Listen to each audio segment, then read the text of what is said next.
Federal government blames state governors for rising poverty rate across the country. So it's no longer the 16 years of PDP misrule.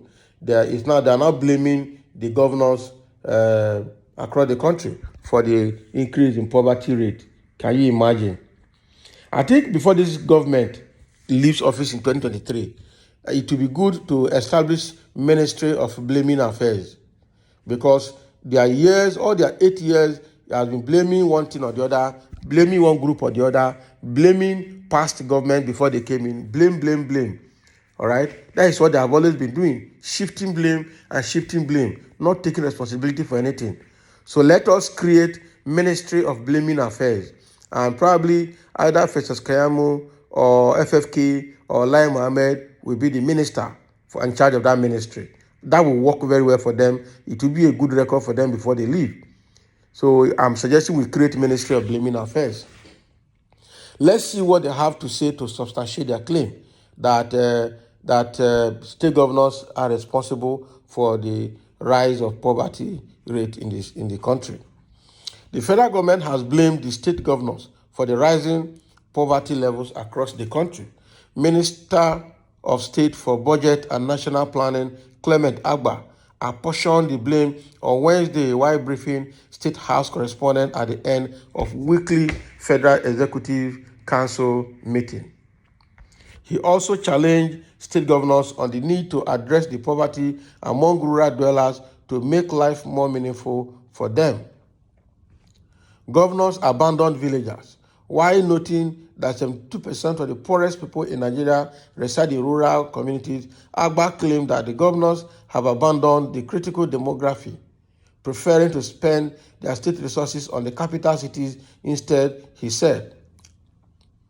The governors are functioning in their state capitals, and a democracy that we preach about is delivering the greatest goods to the greatest number of people. And our demography shows that the greatest number of our people live in rural areas, but the governors are not working in the rural areas. Right now, 70% of our people live in rural areas. They produce 90% of what we eat.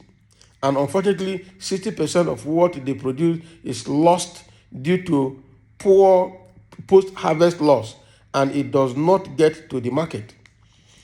I think from the federal government side, right, we are doing our best, but we need to say that rather than governors continuing to compete to take loans to build airports that are not necessary, all right, where they have other airports so close to them, or governors now competing to build flyovers all over the place, we appeal that they should concentrate on building rural roads so that the farmers can at least get their products to the market.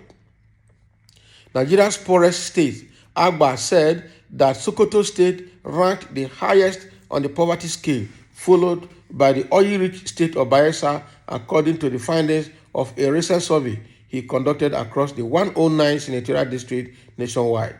The result clearly showed that 72% of poverty is in rural areas. It also showed clearly that Sokoto State is leading in poverty with 91%.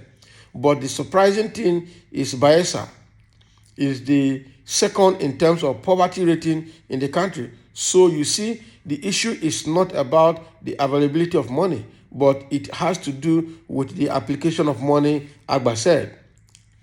He lamented that despite the federal government intervention to alleviate poverty, the results have not reflected the amount of investment made in the area.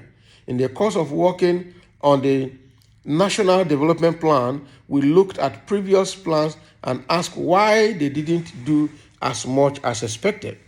We also looked at the issues of the National Social Investment Program.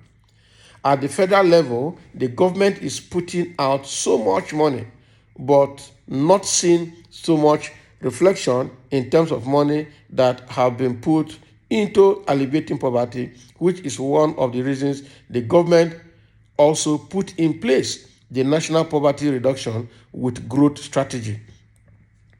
But if the federal government puts the entire income that it earns into all of this without some form of complementary from the state government in playing their part, it will seem as if we are throwing money in the pond.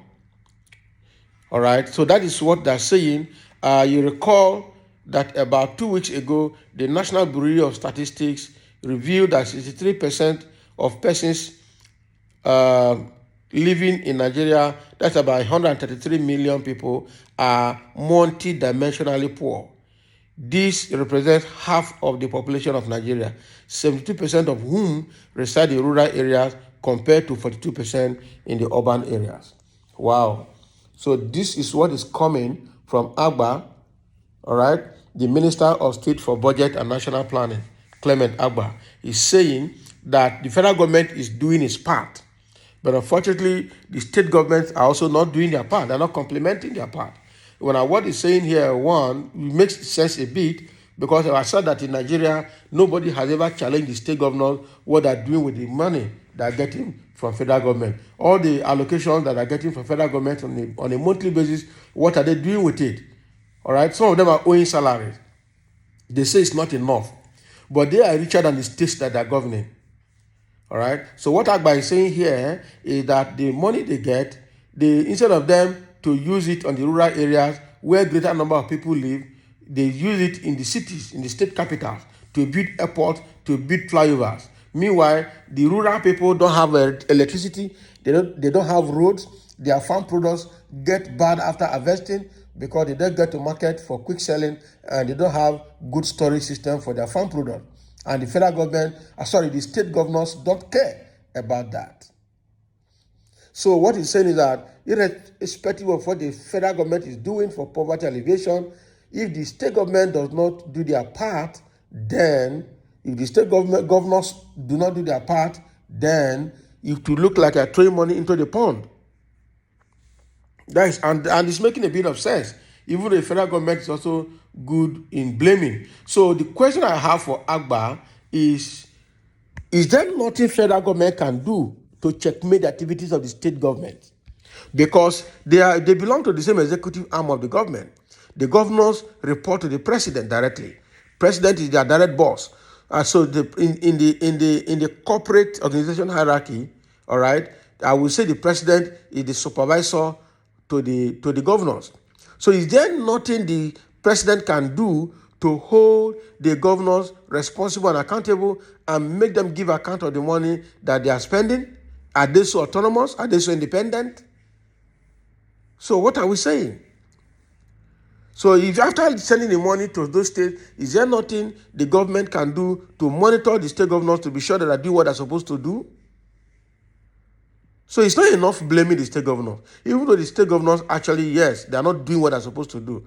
It's also not enough for federal government to keep blaming the state governors. They should be held accountable. There should be a system in place, a process in place to hold them accountable.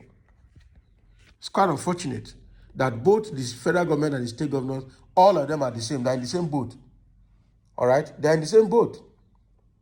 They're in the same boat. So this one Clement Agba is talking, he's just saying it so that Nigerians can hear what Nigerians want to hear. But all of them they belong to the same club, and they know what they're doing. They know what they're doing. So thank you for listening. And that is what the federal government is saying, that we should blame all the governors for the poverty rate in Nigeria.